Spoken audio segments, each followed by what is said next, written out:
জান, একটা কথা বলি, আমার কথাটা কি তুমি রাখবা? হ্যাঁ জান, রাখবো, বলো। আমাকে প্রমিস দাও তুমি আমার কথাটা রাখবা। পাগল, তোমাকে তো আমি আমার জীবনের থেকে বেশি ভালোবাসি। হ্যাঁ, প্রমিস দিলাম, রাখবো, বলো। দেখতাছো তো কি কুয়াশা, আমি তো আজ 10 দিন ধরে গোসল করি না। আমি চাইতাছি শীতের এই 3 মাসই গোসল করবো না। তুমি কি বলো? না না জান, আমি এই কথা রাখতে পারবো না।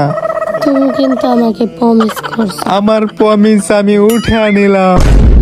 না জান, আমি তোমার দুটা পায়ে ধরছি, তুমি আমারে ফিরে দিও না।